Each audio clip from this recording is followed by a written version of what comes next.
My sister's wedding reception. I gave my name, but the staff looked confused. Sorry, your name isn't on the list. Shocked, I asked my mother. She smirked. Did you really think you were invited? Strangers aren't allowed. I smiled calmly. Then I'll live like a stranger, and I walked away. But during the ceremony, my mother's phone started ringing non-stop. My name is Mary Wilson. I work as a nurse at a general hospital in the northern part of Chicago. The view of the city from the hospital windows shows different expressions with each season. I especially love the winter snow scenery. When pure white snow covers the city, the world seems just a little kinder. Today, after finishing my 12-hour shift, I dragged my tired body back to my apartment. When I opened the front door, a small shelf with my father's photograph greeted me. My father passed away from lung cancer 5 years ago. Every time I see his photograph with that warm smile, my chest tightens. I'm home, Papa. I speak to his picture as always. There's no reply, but I feel like his gentle eyes are watching over me. During my father's illness, I temporarily put my career on hold to become a full-time caregiver. My knowledge as a nurse was helpful, but the lessons I had learned from you need to value your own life more. That was one of the last things my father said to me. Looking back, I think he understood my personality well. I open the refrigerator and heat up yesterday's leftovers in the microwave. It's a simple dinner, but it's enough for tonight. While sitting at the table, I remember that I didn't answer my mother's call again today. My mother, Eleanor, has become increasingly harsh and critical since my father's death, especially toward me. On the other hand, she's unusually indulgent with my sister, Caitlin. This favoritism has continued since childhood, but while father was alive, there was balance. Now it's different. Mary, why do you wear such cheap clothes? Surely a nurse's salary could afford something better. Mary, you're really becoming like your father, stubborn and self-centered. Learn from Caitlin. At least she's thinking about her future. Mother's words always have thorns. No matter what I do, it's insufficient and wrong in her eyes. Sometimes her words hurt me to tears, but I'm used to it now. That's our relationship. I checked the mail placed on the table. Bills, advertisements, and I had hoped for a letter from Caitlin, but no. Communication from my sister has notably decreased in recent months. Caitlin graduated from law school and currently works at a major law firm in the city. Much of Caitlin's college expenses came from father's insurance money and my savings. I chose to prioritize my sister's future over my own career. I don't regret it. I want Caitlin to have a wonderful life, and now she's making that happen. A few months ago, I heard that Caitlin got engaged to Ryan Johnson, a lawyer at the same firm, not directly, but through a phone call from mother. Caitlin is engaged to Ryan. Isn't it wonderful? He's a graduate from a top university, a promising young lawyer. The first success story in our family. Mother's words contained an unspoken message, not you. I'm just a nurse. In her eyes, I don't appear to be successful. Since the engagement news, I've heard that wedding preparations are underway. However, I haven't received an invitation. At first I thought it might be a mail delay or something, but as days pass, my anxiety grows. Being family, I should naturally be invited, or so I wanted to believe. Mary, she's busy. Wedding preparations are demanding, you know. That was Mother's response when I finally got up the courage to call and ask last week. I can't reach Caitlin herself. Messages or calls from her are rare. I tell myself it's because she's busy. I pick up my smartphone and look at the last text message from Caitlin. It's from 3 months ago. Thank you, Mary. I was really happy. Ryan also liked your present. Let's meet soon. Since then, soon has never arrived. Strangely enough, I've built a good relationship with Ryan's family, particularly with his mother, Barbara, whom I met by chance through a mutual acquaintance and hit it off with. Barbara is a former nurse who now works for a healthcare-related NPO. We share a common interest in medicine, and occasionally chat over tea at a cafe. Mary, you're truly a thoughtful person. Caitlin always says she's proud of you. When Barbara said that, I was a bit surprised. To think that Caitlin talks about me. At least she seems to be saying nice things, which is reassuring. After finishing dinner and taking a shower, I prepare for tomorrow. Tomorrow is a rare day off. I don't have any special plans, but I'm looking forward to relaxing a bit. Lying in bed, I find myself thinking about the invitation again. The wedding is next month already. Is there still time? Should I buy a dress? What would be a good present? What does Caitlin need? With these thoughts, I fell asleep. On the morning of the wedding day, I woke up early. The soft morning sun streaming through the window dyed the room a pale orange. Today is my sister Caitlin's special day. The invitation never arrived, but I believed that as family, of course I would attend. That's what I wanted to believe. From my closet, I took out the pastel blue dress I had specially purchased last month. It was my father's favorite color. It wasn't expensive, but for someone living a modest life like me, it was a bit of a luxury. Standing before the mirror, I fixed my appearance, carefully arranging my hair in an updo. I attached pearl earrings, a keepsake from my father, to my earlobes, completing a simple but elegant look. At least today you look somewhat decent. Speaking to my reflection, my mother's voice echoed in my mind. Today of all days, I wanted to rebut her words that always criticized my appearance. On the bed lay a gift for Caitlin, a handmade blanket I had knitted over 2 months. White yarn with small blue flower patterns woven in, a design wishing for purity and happiness in married life. It was modeled after a legendary blanket that father had given mother when he proposed, or so the story goes. It was one of the few happy family memories I had heard from mother many times. I hope Caitlin likes it. I carefully wrapped the gift in paper and tied a ribbon. On the card I wrote simply, "Wishing you eternal happiness." Sometimes fewer words resonate more deeply. I called a taxi and headed to the luxury hotel downtown. The cityscape of Chicago visible from the car window was going about its usual daily routine. But my heart was filled with complex emotions. Joy, expectation, and anxiety were all mixed together. I wanted to celebrate my sister's special day, but I was also questioning why I never received an invitation. "Windsor Hotel," announced the taxi driver. "Thank you," I said. And after paying the fare, I took a deep breath and stepped into the hotel lobby. Luxurious marble floors, massive chandeliers hanging from the ceiling, flower arrangements decorated here and there. Just as mother had often said, Caitlin had chosen the finest venue. The wedding reception was set up at the entrance to a large hall with a balcony. A young female staff member greeted me with a warm smile. "Good morning. May I have the name on your invitation?" Trying to remain as natural as possible despite my nervousness, I said, "Mary Wilson." The staff member looked through the list, then carefully traced it with her finger to double-check. I could see her expression gradually clouding. "I'm sorry," but she hesitated for a moment, as if carefully choosing her words. "Your name isn't on the list." For a moment I thought there must be some mistake, a misunderstanding, or perhaps an omission. "Could you please check again?" "Mary Wilson. I'm the bride's sister." The staff checked the list again and even consulted quietly with a colleague. Her troubled expression told me this wasn't a simple mistake. "I'm very sorry. Your name isn't here, Miss Wilson." I felt a tightening sensation in my chest. Was this just an oversight, or a possibility I didn't want to consider crossed my mind? There must be some mistake. "Is my mother, Eleanor Wilson, inside?" The staff nodded apologetically and replied, "Yes, Mrs. Wilson is already in the venue." Still holding the gift, I entered the venue with permission. Many guests had already gathered in the elaborately decorated hall. Among the sea of unfamiliar faces, I searched for my mother. And then I found her, enjoying a conversation with a smile, champagne glass in hand. Feeling my heartbeat quicken, I slowly approached her. When mother noticed me, she momentarily froze her expression, but quickly turned to smile to those around her and ended her conversation. I quietly asked, "They told me at reception that my name isn't on the list. Is there some mistake?" Eleanor looked me up and down as if appraising my outfit, then put on a cold smile. The familiar color of contempt floated in her eyes. "There's no mistake." Eleanor's voice was low but controlled so those around couldn't hear. "Did you honestly think you were invited? Outsiders aren't allowed in." Those words hurt more than I had expected. I thought I was mentally prepared, but I wasn't ready emotionally. Even if our relationship had cooled, I never thought I'd be excluded from an important family day. But what about Caitlin? Doesn't she want me here either? I felt my words tremble. Caitlin is about to begin a happy married life. She doesn't need reminders of failures like you. Eleanor's words stung like poison needles. But at that moment, I caught sight of a familiar figure in the corner of the venue.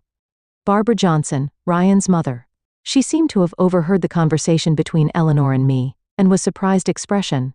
I took a deep breath and suppressed my emotions. I couldn't let tears show. I didn't want to show weakness in front of my mother. "I see. I understand. Then I'll live my life as an outsider too." In a quiet but resolute voice, I said this and placed the gift I had been holding on the table. "This is for Caitlin. Would you give it to her? That is, if it's not too much of a burden for you." As I turned to leave, Barbara gently grabbed my arm. "Mary, wait. What's happening?" "Caitlin said she wanted you to come. She was talking about you just last week." I was confused. Barbara's words and Eleanor's attitude. Between these two incompatible stories, I couldn't determine the truth. "Barbara, this is a family matter. Please don't interfere," Eleanor admonished Barbara in a stern tone. "Barbara, it's all right," I interrupted her words. "Today is my sister's important day. I don't want to cause any problems." Barbara looked like she wanted to say something, but I gently smiled, squeezed her hand, and simply said thank you before leaving. When I stepped outside the hotel, the sky was clear, but my heart was in turmoil like a storm. I hailed a taxi and said, "I want to go home." The driver, seeing me holding back tears in the back seat, kindly started driving without asking any questions. Meanwhile, the wedding preparations had entered their final stage. Music was playing, and guests were starting to take their seats. As the announcement signaling the start of the ceremony echoed, Eleanor's smartphone began to ring.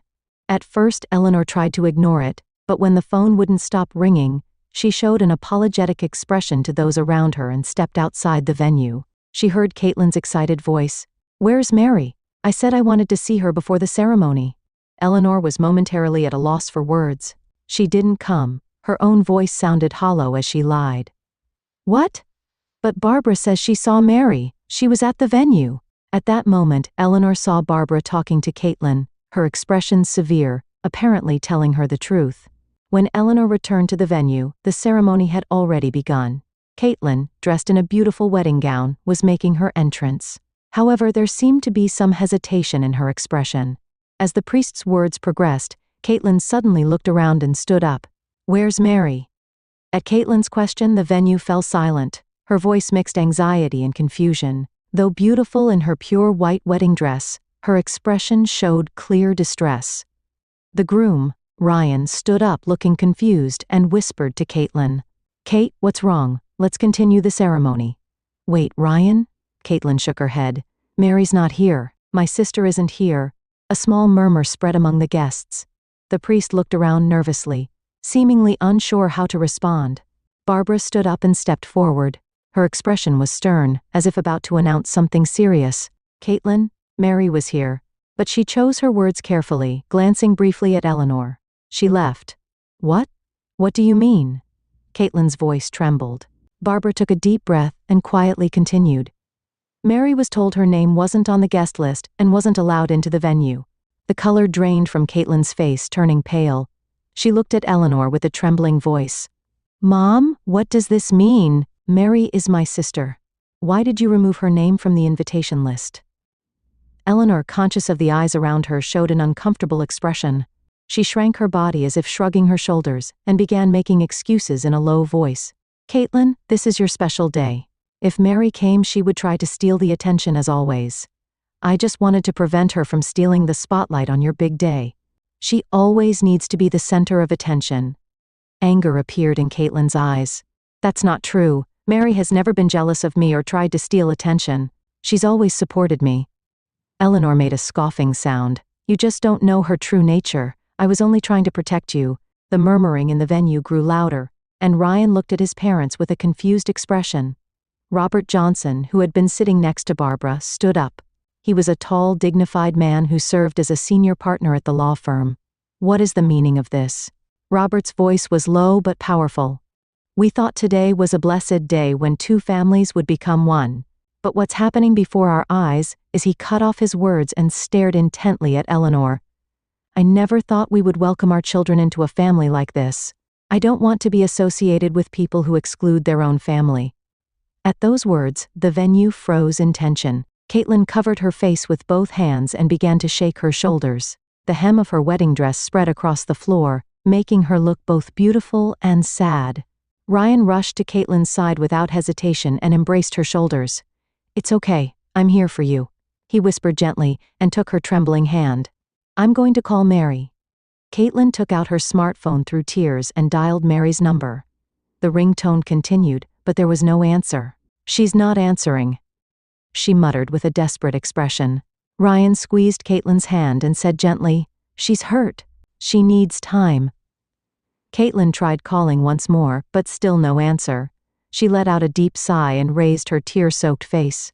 Then she began speaking to all the gathered guests. "Everyone, I'm truly sorry that things have turned out this way today." Her voice was shaking, but gradually regained its strength. "Actually, there's something I hadn't realized until now." She looked at Eleanor for a moment, then continued. "Mom has been keeping Mary away for months. She wanted me to think all my success was my own achievement, but I wouldn't be here today without Mary." While holding Ryan's hand, Caitlin began reflecting on her past. "I was able to go to law school because Mary helped with the tuition. She sacrificed her own career to care for Dad and support my dreams. When I went to my first job interview, she bought me a suit and practiced with me repeatedly." Many guests showed sympathetic expressions at Caitlin's words. Eleanor blushed and lowered her gaze to the floor. "And this dress I'm wearing today," Caitlin slightly lifted the hem of her wedding gown. "I wanted to consult with Mary when choosing it, but Mom said, 'Mary is busy.'" Her voice broke off, and fresh tears streamed down her cheeks. Barbara approached Caitlin and gently placed a hand on her shoulder. "Mary is truly a wonderful person." Barbara's voice was gentle. "She's always talking about how much she loves you. Every time we meet, she asks, 'How is Caitlin? Are her wedding preparations going well?'" At those words, Caitlin's expression crumbled further. "I'm the worst sister, taking everything Mary did for me for granted." Ryan stepped forward as if having made a decision. "Everyone, I apologize, but we're postponing today's ceremony."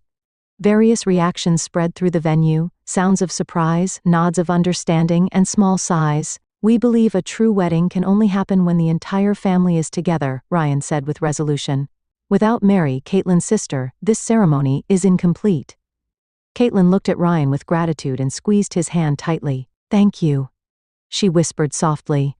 Ryan's father, Robert, stepped forward and politely apologized to the gathered guests. "Ladies and gentlemen, despite many of you traveling from afar, we have come to this conclusion. Please understand our decision." Then he turned to Eleanor with a stern expression and said, "I cannot trust someone who doesn't value family. How could you do something so despicable?" Eleanor was at a loss for words, standing motionless. Her face was pale, and her hands trembled slightly. It was the moment when the false image she had built over the years crumbled in an instant. Caitlin lifted the hem of her wedding dress with one hand, clutching her smartphone with the other. "I need to find Mary. I need to apologize to her." Ryan nodded and placed his jacket over Caitlin's shoulders. "Let's go together." The two began walking toward the venue doors. On the way, Caitlin stopped, turned back and looked at Eleanor. "Mom, I can't easily forgive what happened today, but you are my mother. I hope there will be a day when we can reconcile." Eleanor couldn't say anything, just crying silently. Caitlin and Ryan held hands and left the venue. Behind them, Robert and Barbara were handling the guests. Barbara called out to Caitlin, "When you find Mary, tell her we send our love too." After the two left the venue, a beautiful sunset spread across the sky. Caitlin took a deep breath and said, "I know where Mary is," pulling Ryan toward the car. Mary's apartment was on the third floor of an old building in North Chicago. It was where she had once lived with her father, and she continued to live there after his death, cherishing the memories. From the window she could see a small park, the changing seasonal views her only comfort. Having returned from the wedding, Mary sat on the sofa by the window, still in her formal attire. Ignoring her constantly ringing smartphone, she just stared outside. In the park, children were playing, parents watching with smiles, a scene that made one feel the warmth of family. "Family?" Mary whispered softly. Something felt broken inside her after today's events. Tears had already dried up, leaving only emptiness in her heart. "I'll live as an outsider." She stood up and headed to the closet to take off her dress. She would probably never wear it again. Around 7 p.m., a sudden knock sounded at the door. Mary did not respond, hoping whoever it was would leave. But the knocking continued, and eventually voices were heard. "Mary, open up please." It was her sister Caitlin's voice. Mary didn't move. "Mary, we're here. Let us talk to you." This time it was Barbara's voice. Mary was confused. "Barbara's here too?" "Mary, I understand how you feel. But could you please open the door?" A male voice. "Probably Ryan." Mary hesitantly walked to the door. Looking through the peephole, she saw Caitlin, Ryan, and Barbara and Robert outside. Caitlin was still in her wedding dress, her eyes red and swollen. Taking a deep breath, Mary slowly opened the door. Mary. Caitlin couldn't wait and rushed in, clinging to Mary. I'm sorry, I'm so sorry. Her voice was hoarse with tears, her body trembling. Mary was surprisingly calm. Caitlin, what about your wedding? Why are you here? Ryan stepped forward and quietly explained. We postponed the ceremony. We felt a wedding without you would be meaningless. Mary was speechless. Ryan's parents also stood there, smiling gently. Barbara softly said, May we come in? Mary nodded silently and led everyone into the living room. The apartment was small, but she had created a warm space in her own way. Photographs of memories with her father adorned the walls, medical books and novels lined the bookshelf. Caitlin, still crying, took Mary's hand. I had no idea you were removed from the list. Please believe me. We learned the truth at the venue, Robert continued. His voice was calm, but remnants of anger could be felt. Your Mom removed my name, Mary said in a flat voice. I'm not surprised. But why? Caitlin asked with a confused expression. Why would she do such a thing? Mary sat on the sofa and shrugged wearily. Mom has always loved you more than me. I was just a nuisance. That's not true, Caitlin raised her voice. And there's something even worse. With trembling hands, she took out her smartphone and began searching for something. Barbara told me, Mom has been lying to me about you for years. Lying? Look at this.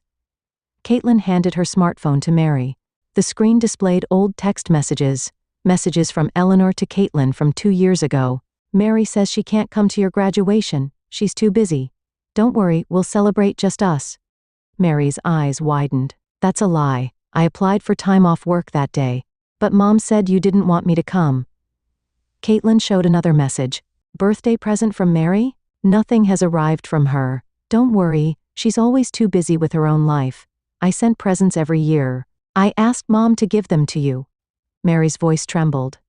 Mom has been lying to Caitlin for years, making her believe Mary was neglecting the family, Barbara quietly explained. She also had letters and gifts from Mary, deliberately destroying the sisters' relationship. Why didn't I notice? Caitlin said, blaming herself. I should have questioned what Mom was saying. I remember all you did for me. She took both of Mary's hands and looked at her with a serious expression. Law school tuition, the suit for my first job interview, nursing Dad during his illness. It was all thanks to you. And yet, tears welled up in Mary's eyes. She had never felt such complex emotions. Anger, sadness, relief, and love all mixed together. But why? Why would Mom go so far? Mary asked in a small voice. Ryan quietly said, I think Eleanor wanted to take all the credit for Caitlin's success. Mary's existence threatened that narrative. Mom was crying when we left the venue, Caitlin said. But honestly, I don't feel I can forgive her yet. Silence filled the room. Mary stared out the window, lost in thought for a long time. Then, slowly raising her face, she looked at her sister. You are my sister. That will never change. Mary's voice was soft but strong. What Mom did, it may take time to forgive. But it's not your fault. Caitlin showed an expression of relief and embraced Mary again. The sisters held each other for a long time, as if reclaiming the bond that had been lost for years. Ryan gently approached the two and said, Mary, we want you at our wedding. The postponed one, of course. I'd be delighted, Mary smiled. Her first genuine smile. Barbara placed a hand on Mary's shoulder and said kindly, You're already part of our family. We won't let anyone keep you away anymore. Robert nodded and added, In our house, family is treasured. That's what matters most. That night, they talked until late. Like filling in a gap created over years, they reminisced about the past. Mary spoke of memories with their father, Caitlin's childhood adventures, and the good times they had spent together. Remember? That summer when Dad took us to the lake? Mary said nostalgically. Of course. When I almost drowned and you jumped in to save me, Caitlin laughed. Dad called you our family hero after that. As the night grew late, Barbara and Robert decided to leave. We'll come again tomorrow, Barbara promised, and gave Mary a tight hug. Caitlin and Ryan stood up too, but Mary stopped them. Why don't you stay here tonight? I'll pull out the sofa bed. And so, the following Saturday, Caitlin and Ryan's wedding was held in a small garden. Only close friends and family were invited. This time Mary would stand beside her sister as the maid of honor. An invitation was also sent to Eleanor. At first, Mary hesitated, but decided, she is our mother, we shouldn't cut her off completely. That kindness is your most wonderful quality, Barbara said. The day before the wedding, Eleanor visited Mary's apartment. She looked older than before, with deep fatigue under her eyes. Mary? Eleanor struggled with words. Come in, Mary said quietly, and led her mother into the living room. I've come to apologize. Eleanor's voice was small and trembling. I don't expect forgiveness. But I wanted to tell you. Mary knew that Ryan's parents had persuaded Eleanor, fearing she might not be able to attend her son's wedding either. Still, it was the first time her mother had spoken words of apology. It will take time, Mary said honestly. But tomorrow is Caitlin's special day. Let's be at peace for her sake. Eleanor nodded silently. On the wedding day, while helping with preparations, Mary prepared a special gift. It was her father's keepsake, a beautiful sapphire necklace. Caitlin, this is for you. Mary handed the necklace to her sister. It's Dad's keepsake. He said he wanted you to wear it. Caitlin was too moved for words, and simply embraced her sister. Dad would be happy, Mary said softly. The ceremony took place in an atmosphere of love and reconciliation. Eleanor sat quietly in her seat watching her daughters. Mary arranged the hem of Caitlin's dress, and the two smiled at each other. I'm so glad you're here, Caitlin whispered. I'm not going anywhere. I promise, Mary replied. Winter, 1 year later. Chicago was covered in snow. Mary returned to her apartment with tired steps after finishing her night shift at the hospital. When she opened the door, warm air and the small lights of the Christmas tree in the living room greeted her. Mary's life had changed significantly over the past year. Lunch with Caitlin once a week had become her routine. Sometimes in the busy hospital cafeteria, sometimes at their favorite restaurant downtown. The two shared their daily lives and memories as if making up for lost time. Remember that doll you wanted for Christmas when you were 5? Mary asked at lunch last week, and Caitlin laughed nostalgically. Of course. I was waiting at the door for Dad to come home from work. And you said, Santa is busy, so he asked Dad to bring it. In reality, Mary had used her own savings to buy that doll, going shopping secretly without her father knowing. Her sister's smile was her greatest treasure. On the table was an invitation from Caitlin that had arrived recently. Merry Christmas. Please spend it with us at our home this year. The card had a handwritten postscript. I have something to tell you, something very special. Mary smiled. At lunch last week, Caitlin had hinted she was pregnant. There hadn't been an official announcement yet, but as a sister, Mary had intuited it. She couldn't have missed that special glow when she gently placed her hand on Caitlin's stomach. Meanwhile, her relationship with her mother Eleanor remained complex. Since the wedding, Eleanor had distanced herself from the family and lived alone. Once the belle of society, Eleanor found herself ostracized from social circles as her manipulations and lies became known to her friends. Occasionally, Mary would hear updates about her mother from Caitlin, but she had avoided meeting Eleanor directly. Mom is trying to change, Caitlin said last month, but it's not easy for her either. Eleanor had tried to contact Mary several times, but her messages and calls were brief and formal. Her pride prevented her from uttering words of genuine apology. Mary took a shower and brewed a warm cup of tea. Outside the window, snow was falling more heavily. Tomorrow was Christmas Eve. Before spending time at Caitlin and Ryan's home, she had a short shift at the hospital. Mary sat on the sofa and gazed at her father's photograph. Merry Christmas, Papa. This year will be a little different. The doorbell rang, and Mary checked the clock. 10 p.m. Who could it be at this hour?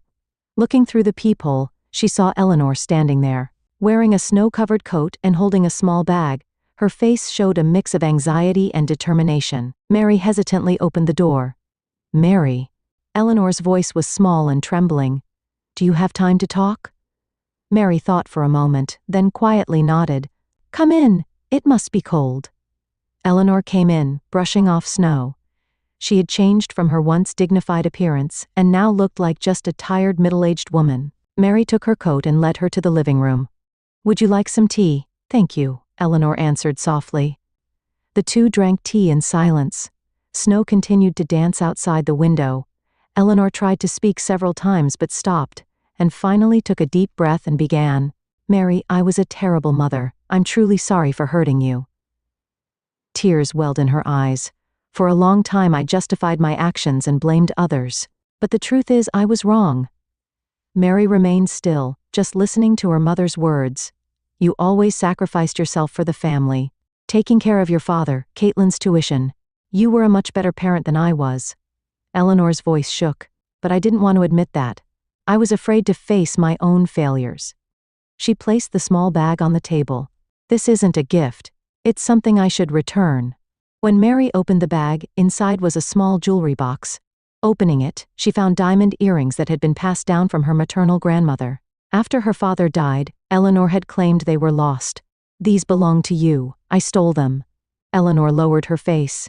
I'm truly sorry. After a moment of silence, Mary quietly said, Forgiveness isn't easy. I've been hurt by your words for a long time. She took a deep breath and continued. But perhaps we can restore our relationship step by step. A small light of hope appeared on Eleanor's face.